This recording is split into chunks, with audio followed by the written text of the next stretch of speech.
All in one தான் direction, இந்த music, இதை எப்படி மேனேஜ் பண்ணுறது? ஸ்ட்ரெஸ் இருக்கா? ஸ்ட்ரெஸ்ஸே இல்லை. எனக்கு வந்து ரொம்ப இஷ்டப்பட்டு பண்ணுறதுனால ரொம்ப பிடிச்சிருக்கு இது பண்ணுறதுக்கு. அண்டு ரொம்ப வருஷ கனவு, லாங் டைம் ட்ரீம். ஆனால் எனக்கு ஆப்பர்ச்சுனிட்டி இல்லை.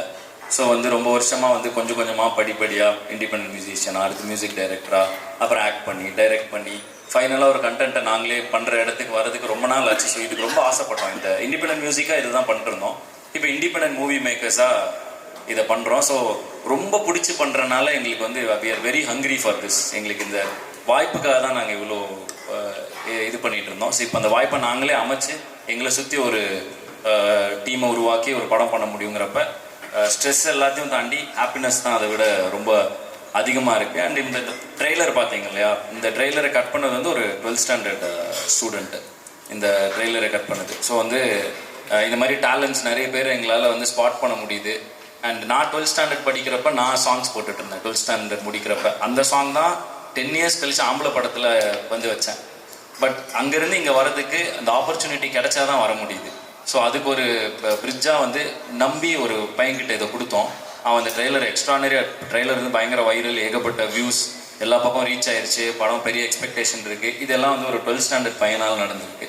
ஒரு ட்ரெய்லரை கட் பண்ண அவன் கட் பண்ணி நடந்திருக்கு. ஸோ எங்களுக்கு ரொம்ப சந்தோஷமாக இருக்குது இந்த மாதிரி யங் டேலண்ட்ஸை ஸ்பாட் பண்ண முடியுது. ஒரு ப்ரொடியூசராக இந்த மாதிரி டேலண்ட்ஸ் கூட ஒர்க் பண்ண முடிகிற ஸ்பேஸில் இருக்கிறது. ஸ்ட்ரெஸ்ஸு எல்லாம் இருக்குது, ஆனால் இது எல்லாத்தையும் தாண்டி ஹாப்பினஸ் அதை விட அதிகமாக இருக்கிறதுனால ஃபீல் ஆக மாட்டேங்குது. தேங்க்யூ. இந்த ட்ரெய்லரில் லாஸ்ட் ஒரு சீன் இருக்குது, ஸ்டேடியம் பிளாஸ்ட் பண்ணது.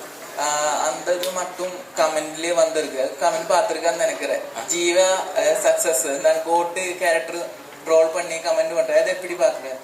இல்லை, அதான் அவர் காப்பாற்றிட்டாரு. அடுத்து பாம்பு போட்டோம் நாங்கள். இது வந்து இப்போ இது வார் மூவி. ஸோ சென்னையில் வந்து இப்போ நீங்கள் சென்னையில் ஃப்ளைட்டில் சென்னைக்கு வரீங்கனாலே என்ட்ராகிறப்ப அந்த ஸ்டேடியம் தான் கண்ணில் நல்லா தெரியும். ஸோ யாராவது ஃப்ளைட் ஓட்டிட்டு வந்தால் ஃபஸ்ட் அங்கே தான் பாம்பு போடுவானுங்கன்னு நினைக்கிறேன். ஸோ அதனால் அந்த மாதிரி ஒரு ஸ்பாட்டாக இருக்கும் பார்க்குறப்ப. ஸோ அந்த மாதிரி ஒரு ஒன்றும் இல்லை, படத்தை வந்து சென்னையில் வார் நடக்கிறப்ப ஐகானிக்கலான இடங்கள் வந்து டெஸ்ட்ராய் ஆனால் தான் அந்த பயம் நமக்கு வருங்கிறதுக்காக அதை வச்சோம். பட் பார்த்துட்டு தான் இருக்கேன் இதெல்லாம் கமெண்ட்ஸ்லேயும் மீம்ஸ்லேயும் வந்து இது மாதிரி கோட்டில் காந்தி காப்பாற்றின ஸ்டேடியத்தை இப்படி சல்லி சல்லியாக உடச்சி நொறுக்கிட்டேடா அப்படின்லாம் கமெண்ட் போடுறப்ப பார்த்துட்டு தான் இருக்கேன். பட் இந்த படம் வந்து இப்போ அந்த மாதிரி ஃபன்லாம் இருக்குது படத்தில். தாராளமாக வந்து பாருங்கள், டிஃப்ரெண்ட் எக்ஸ்பீரியன்ஸாக இருக்கும் படம். ചെയ്തിട്ടുള്ള എല്ലാ പടങ്ങളും എടുത്തു നോക്കിയാൽ ഒരു കൊമേഴ്ഷ്യൽ എലമെന്റ് എന്നതിലുപരി there is always A social message. എല്ലാ നന്മത്തുണിയായാലും ശരി, എല്ലാ സിനിമകളിലായാലും ശരി, ഒരു സോഷ്യൽ മെസ്സേജ് കൂടെ എൻഡ് ചെയ്യുന്നത്. എന്തുകൊണ്ടാണ് അതിന് കൂടുതൽ ഇമ്പോർട്ടൻസ് കൊടുക്കുന്നത്? വേണം ഒരു കൊമേഴ്ഷ്യൽ ലെവൽ വേണ്ട ഒരു കുറച്ച് മാസ് മസാല കയറ്റി അല്ലെങ്കിൽ വേണം കുറച്ചുകൂടെ ബൂസ്റ്റ് ചെയ്ത് വേണം ചെയ്യാൻ പറ്റും. എപ്പോഴും ഒരു സോഷ്യൽ മെസ്സേജ് ഇതിലാണെങ്കിലും അത് ആ ട്രെയിലർ അത് കാണാൻ പറ്റുന്നുണ്ട്. എന്തുകൊണ്ടാണ് അങ്ങനെ ഒരു നിൽക്കുന്നത്? இல்லை அப்படி இல்லை. என்னென்னா நான் வந்து ஒரு ஆர்டிஸ்டாக அதை ரொம்ப பிலீவ் பண்ணுறேன். ஆர்ட் மூலமாக நம்ம என்ன சொசைட்டிக்குள்ளே ஆர்ட் வந்து சொசைட்டியை பெரிய லெவலில் இன்ஃப்ளூயன்ஸ் பண்ணோம். ஸோ அந்த ஆர்ட்டை வந்து நல்ல ஆர்ட்டை கொடுக்கும் பொழுது, நல்ல மெசேஜஸை வந்து கொடுக்கும் பொழுது அந்த சொசைட்டியே வந்து ப்ரொக்ரெசிவாக திங்க் பண்ண ஆரம்பிக்கும். ஸோ வந்து எல்லா படத்துலையும் என்னால் முடிஞ்ச என்னோட ஃபேன்ஸுக்கு என்ன நல்ல விஷயங்களை சொல்லலாம். இப்போ பிடி சாரில் பார்த்தீங்கன்னா ஒரு விமன் ஹராஸ்மெண்ட்டுக்கு எதிர்த்து ஒரு விஷயம் பேசுகிற மாதிரி இருக்கும். ஸோ எல்லா படத்துலையும் தொடர்ந்து மீசை முறுக்கில் வந்து இஃப் யூ ஹேவ் ட்ரீம்ஸ், நீ வந்து to not give up, you can succeed. ஆனால் வாழ்க்கை எப்படி, கனவை எப்படி துரத்துறியோ அதே மாதிரி நல்லா படிச்சுடு, எஜுகேஷன் இஸ் மஸ்ட்டு, வாழ்க்கையை பார்த்துட்டு உன் கனவை துரத்து, அந்த மாதிரி விஷயங்கள் சொல்கிறதாகட்டும். இது எல்லாமே நான் லைஃப்பில் க்ராஸ் பண்ணி வர விஷயங்கள். இந்த படம் ஸ்டார்ட் பண்ணுறப்ப கூட எனக்கு இதுதான் ஃபீலிங். ஏன் வந்து நார்மலாக இத்தனை அடிச்சுக்கிறோம், நீ அவன் நீ இந்த இதுனா ஐடென்டிட்டிஸில் அடிச்சுக்கிறோம், தென் கேஸ்ட் மேலே கீழே அடிச்சுக்கிறோம், தென் ரிலீஜனுக்கு அடிச்சுக்கிறோம். But end of the day when we are the last person on the earth, நமக்கு இருக்கிறதுலே மோஸ்ட்டாக தேவைப்படுறது வந்து இன்னொரு பர்சனோட கம்பெனி தான். ஸோ அதுதான் பேசிஸ் ஆஃப் இதுவே. ஸோ அந்த விஷயத்தை எனக்கு சொல்லணும்னு தோணுச்சு. இப்போ ஏன்னா இப்போ நம்மளே பார்க்குறோம், ஒவ்வொரு டிசாஸ்டர் நடக்கிறப்ப, ஒரு சென்னையில் ஃப்ளட்ஸ் ஆகட்டும், இப்போ நம்ம கேரளாவில் நடந்த லேண்ட்ஸ்லைட் ஆகட்டும், அங்கே எல்லாத்தையும் மறந்துட்டு எல்லாருக்கும் ஒருத்தர் தோளில் கை போட்டு we are trying to uplift each and everybody. அப்போ அவ்வளோ ஹியூமனிட்டி ஜென்ரலாகவே நமக்குள்ளே இருக்குது. ஆனால் நார்மலாக இருக்கப்ப நமக்கு அது ஏனோ we are taking it for granted. ஏன் அப்படிங்கிற ஒரு விஷயம் இந்த தாட்டை ப்ரொவோக் பண்ணணும்னு இது டைரெக்டாக மெசேஜாக சொல்கிறப்ப இந்த மாதிரி ப்ரெஸ் மீட்டில் சொல்லலாம். ஆனால் படத்தில் இப்படி உட்காந்து சொன்னால் கரெக்டாக இருக்காது. ஸோ ஒரு வேர்ல்டு வாரை கிரியேட் பண்ணி அந்த வார்க்குள்ளே எப்படி வந்து இந்த கேரக்டர்ஸ் அதுக்கு ரியாக்ட் பண்ணுது. கேரக்டர்ஸாக ஒரு சிஎம் இருக்கார், ஒரு ஆக்டர் ஒருத்தர் இருக்கார். ஸோ இவங்கெல்லாம் எப்படி வந்து வேர்ல்டு வார் அப்போ ரியாக்ட் ஆவாங்கன்னு ஒன்று இருக்கு இல்லையா. ஸோ அந்த ஒரு ப்ராசஸ் உள்ளே இருக்கும். ஸோ அதில் நிறைய சிரிப்பு வரும், நிறைய யோசிக்க வரும். எனக்கு என்னென்னா சொசைட்டியில் என்ன விஷயம் சொன்னாலும் அது அந்த சொசைட்டியை மாற்றும். அது சொசைட்டியை மாற்றும்னா அந்த சொசைட்டியில் தான் நம்மளும் வாழ போகிறோம். So why not put good thoughts into it. அதுவும் ஒரு ஆர்டிஸ்டாக மக்கள் கொடுத்த லவ்னால தான் நான் இன்னைக்கு வந்து இந்த மாதிரி படம்லாம் பண்ணுறதே வந்து இந்த லவ்னால தான். ஸோ என்ன லவ் பண்ணுறவங்களுக்கு நான் உண்மையிலேயே அவங்கள லவ் பண்ணுறேன்னா நல்ல விஷயங்களை சொல்லணும்னு நினைக்கிறேன். ஸோ அதுக்கு மூவிஸ் வந்து ஒரு டூலாக யூஸ் பண்ணுறேன். ஸோ அதுதான் என்னோட thought process behind this whole thing. ഇപ്പം AR റഹ്മാന്റെ കഥാപാത്രം കുറച്ച് നേരമെങ്കിലുള്ള ഇപ്പോഴും ആ വില്ലനിസം അത് എത്രത്തോളം പ്രേക്ഷകരിലേക്ക് എത്തിക്കാവോ അത് മാക്സിമം ശ്രമിച്ചിട്ടുണ്ട്. അത് ആ ഒരുപാട് മീറ്റർ ഓവർ ആക്കാതെ കറക്റ്റ് അത് ചെയ്തിട്ടുണ്ട്. ഇതിലാണെങ്കിൽ ശരിയായി ആ ട്രെയിലർ കാണുമ്പോൾ നമുക്കത് ഫീൽ ചെയ്യുന്നുണ്ട് എത്രത്തോളം ഡെഡിക്കേറ്റഡ് ആണെന്ന്. എത്രത്തോളം ശ്രദ്ധിക്കാറുണ്ട് ഒരു കഥാപാത്രം ചൂസ് ചെയ്യുമ്പോൾ? എനിക്കും സിനിമയ്ക്ക് ഒരു കണക്ഷനുള്ളൂ. ഞാൻ സിനിമയിൽ വരുന്ന സമയത്ത് 2010 ഞാൻ സിനിമയിൽ വരുന്ന സമയത്ത് എനിക്കും സിനിമയ്ക്ക് ഒരു കണക്ഷനുമില്ല. ഞാൻ അധികം സിനിമ കാണുന്ന ആളല്ല. പക്ഷേ ആദ്യത്തെ സിനിമ കഴിഞ്ഞൊരു 3 കൊല്ലം പോസ്റ്റായിരുന്നു, വീട്ടിലായിരുന്നു, ഒന്നും ഒരു വർക്കും ചെയ്തില്ല. പക്ഷെ ആ ഒരു 3 കൊല്ലത്തിലൊരു എന്തോ ഒരു സിനിമയോടുള്ള ഒരു പാഷനായിട്ട് മാറി. പിന്നെ എനിക്ക് തോന്നുന്നു അത് ഒരു ആക്ടറിൻ്റെയും ജേണിയാന്ന് തോന്നുന്നു. എനിക്ക് എവിടെയോ ഒരു 2017-18 ഒക്കെ ആയപ്പോൾ ഞാൻ എല്ലാം ഒരേപോലത്തെ ക്യാരക്ടേഴ്സ് ചെയ്യുന്ന പോലെ എനിക്ക് തോന്നി. പക്ഷേ 2018 ഞാനത് നിർത്തി. ഞാൻ ആ കോപ്പ് റോളും അല്ലെങ്കിൽ ടിപ്പിക്കൽ വില്ലൻ എന്ന് പറയുന്ന സാധനം ഞാൻ നിർത്തി. പിന്നെ സുഴൽ എന്ന് പറയുന്ന സീരീസ് വന്നു. ഇപ്പം മനോരഥങ്ങൾ നിങ്ങൾ കണ്ടിട്ടുണ്ടാവും. സോ ഒരു ആക്ടർ അല്ലെങ്കിൽ ഒരു പെർഫോമറിന് എപ്പോഴും എക്സ്പ്ലോർ ചെയ്യാതെ ഒരു ക്യാരക്ടർ അല്ലെങ്കിൽ ഒരു ഏരിയ എക്സ്പ്ലോർ ചെയ്യണമെന്നുണ്ടാവും. അതുപോലെ തന്നെയാണ് എനിക്കും. സോ ഇതിപ്പം ARM അതിലൊരു ക്യാരക്ടർ ആണെങ്കിൽ ഇതിൽ കംപ്ലീറ്റ്ലി ഡിഫറെൻറ്റ്. സോ ഇതുപോലെ ക്യാരക്ടേഴ്സ് നോക്കിയിട്ടാണ് ഞാൻ ചെയ്യുന്നത്. I'm trying to be എന്താ പറയുക കെയർഫുൾ ഞാൻ സെലക്ട് ചെയ്യുന്ന ക്യാരക്ടേഴ്സ്. ഈ 2018 കഴിഞ്ഞിട്ട് എനിക്ക് വരുന്ന ക്യാരക്ടേഴ്സ് കുറച്ച് നല്ലത്, എനിക്ക് ഭയങ്കര സന്തോഷമായിട്ടും എനിക്ക് ഭയങ്കര സാറ്റിസ്ഫൈങ് ആയിട്ടും ഉണ്ട്. അപ്പം താങ്ക് യു. എന്താ പറയുക, ഇതുവരെ എനിക്ക് കഥാപാത്രങ്ങൾ തന്ന ഡയറക്ടേഴ്സിനും ഇങ്ങനെ വേറെ രീതിയിൽ എന്നെ യൂഷ്വലി കാണുന്ന ലൈറ്റിലല്ലാതെ വേറെ രീതിയിൽ കാണുന്ന ഡയറക്ടേഴ്സിനും പ്രൊഡ്യൂസേഴ്സിനും thank you so much. And ഞാൻ ഇതുവരെ ചെയ്യാത്ത കഥാപാത്രങ്ങൾ ചെയ്യണമെന്നാണ് എൻ്റെ ആഗ്രഹം. സ്ഥിരം പോലീസുകാരെന്നുള്ള ഒരു എല്ലാവരും വിളിക്കുന്ന എപ്പോഴും തോന്നിയിട്ടുണ്ടോ എന്നെ എങ്ങനെ കാസ്റ്റ് ചെയ്യുന്നുണ്ടോ അങ്ങനെ എപ്പോഴും തോന്നിയിട്ടുണ്ടോ? പിന്നെ ഉറപ്പല്ലേ, നിങ്ങൾക്ക് തോന്നിയിട്ടില്ലേ ഇയാൾ എന്താ എപ്പം നോക്കിയാലും പോലീസ് എന്ന് പറയുന്നത് നിങ്ങൾക്ക് തോന്നിയിട്ടില്ലേ? അതന്നെ എനിക്കും തോന്നിയത്. പക്ഷെ അത് എന്താണെന്നറിയോ, ഞാൻ ആ ഒരു 3 കൊല്ലം എനിക്ക് പണിയൊന്നും ഇല്ലാതെ ഞാൻ വീട്ടിലിരുന്ന സമയത്ത് എല്ലാം ബുദ്ധിമുട്ടുണ്ടായിരുന്നു. പൈസയുടെ ബുദ്ധിമുട്ടുണ്ടായിരുന്നു, വീട്ടിൽ പ്രഷർ ഉണ്ടായിരുന്നു. അപ്പം എനിക്ക് ജോലി ചെയ്യണമെന്ന് മാത്രമേ ഉണ്ടായിരുന്നുള്ളൂ. ആ ഒരു ഡെസ്പറേറ്റ്നെസ്സിൽ ഞാൻ വന്ന സിനിമകളൊക്കെ ലെഫ്റ്റ് റൈറ്റ് സെൻറ്റർ ഒന്നും നോക്കാതെ ഞാൻ ചെയ്തു. തമിഴ്, തെലുഗു, മലയാളം എല്ലാം ഒന്നും നോക്കാതെ ഞാൻ ചെയ്തു. പക്ഷെ ആ ഒരു ജേർണിയിൽ ഏതോ ഒരു പോയിന്റിൽ പെട്ടെന്ന് ഇങ്ങനെ നിങ്ങളിപ്പോൾ ചോദിച്ചതുപോലെ ഒരാൾ ചോദിച്ചതാ, അന്നാണ് ഞാൻ സ്റ്റോപ്പ് ചെയ്തത്. അപ്പം എന്തായാലും താങ്ക് യു.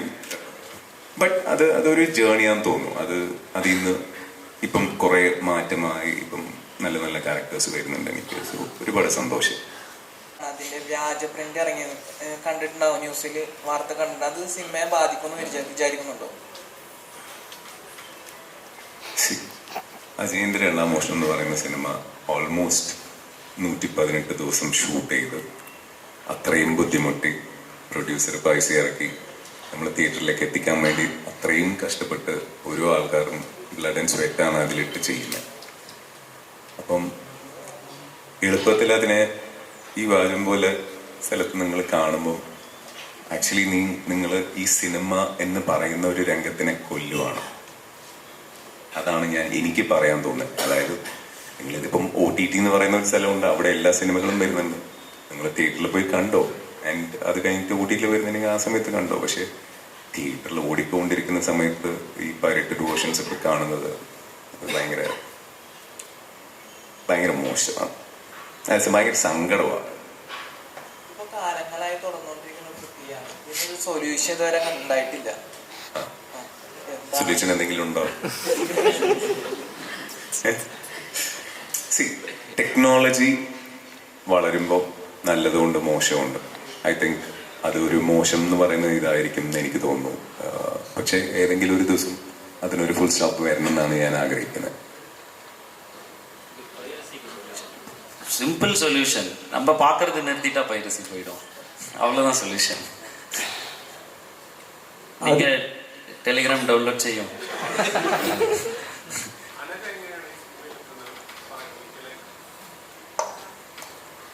ഞാൻ അതിനൂടെ ഒരു ഫിലിം അഭിനയിച്ചിട്ടുണ്ട് മുന്നേ, നട്പെ തുണൈ വന്നിട്ട്. അപ്പം അതിനകത്ത് പക്ഷേ ആദ്യം ജസ്റ്റ് കോ ആക്ടർ.